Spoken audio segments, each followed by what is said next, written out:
বুলি আশা ৰাখিছোঁ। আত্মনিৰ্ভৰ ধেমাজিৰ এইটো আমাৰ চতুৰ্থ সংস্কৰণ আৰু চতুৰ্থ সংস্কৰণলৈ বহুখিনি আমি উন্নতি দেখা পাইছোঁ।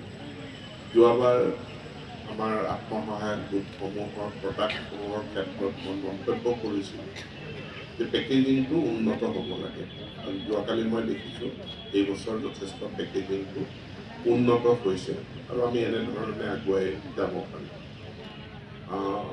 পশুপালনৰ ক্ষেত্ৰত মই এতিয়া কোনো বক্তব্য নাৰাখোঁ, কিন্তু এই কৰ্মশালাখন অতি গুৰুত্বপূৰ্ণ। আফ্ৰিকান সোয়াইন ফিভাৰে আমাৰ বহুতখিনি ক্ষতি কৰি থৈ গ'ল ধেমাজিত, বিশেষকৈ গাহৰি পালনৰ ক্ষেত্ৰত। এতিয়া নতুন পদ্ধতিৰে নতুন টেকনিকেৰে আমি আফ্ৰিকান সোয়াইন ফিভাৰক জয় কৰি পুনৰ এবাৰ ধেমাজিৰ পশুপালকসকল, গাহৰি পালকসকল তেওঁলোকে গাহৰি পালনৰ ক্ষেত্ৰত নতুন উদ্যমেৰে আগবাঢ়িব বুলি আশা ৰাখিছোঁ।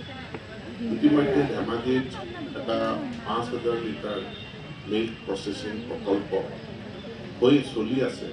পুনৰ আন এটা 10,000 লিটাৰৰ মিল্ক প্ৰচেছিং প্ৰকল্প ধেমাজিৰ কাৰণে অনুমোদিত হৈছে।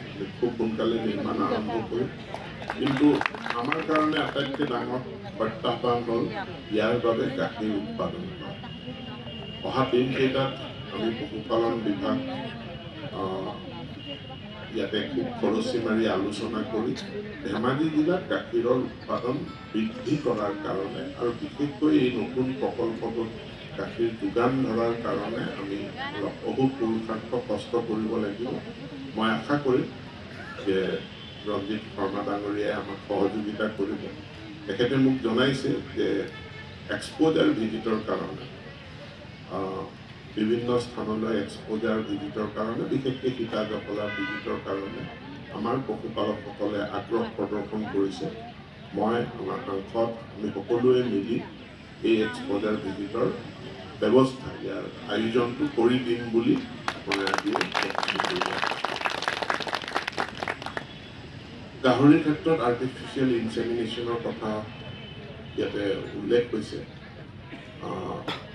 মই ভাবোঁ যে আমাৰ যিসকল ইণ্ডিভিজুৱেল গাহৰি পালক, প্ৰত্যেক পালকৰ কাৰণেও কিছু এক্সপ'জাৰ ভিজিট আৰু বিশেষকৈ বায়'ছিকিউৰিটিৰ ক্ষেত্ৰত বিশেষ প্ৰশিক্ষণৰ তেওঁলোকৰ প্ৰয়োজন আছে।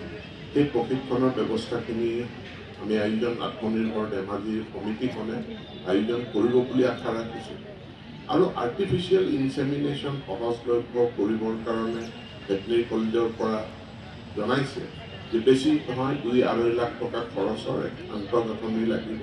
সেই আন্তঃগাঁথনিও আমি কোনোবা নহয় কোনোবা পুঁজিৰ পৰা খুব সোনকালে প্ৰদান কৰিম। আন্তঃগাঁথনিখিনি আমাৰ ডিষ্ট্ৰিক্ট ভেটেনেৰী অফিচতে হওক, য'ত সুবিধা হয় তাত কৰিকুলাৰ ব্যৱস্থা কৰিব বুলি মই মোৰ ফালৰ পৰা আশা ৰাখিছোঁ।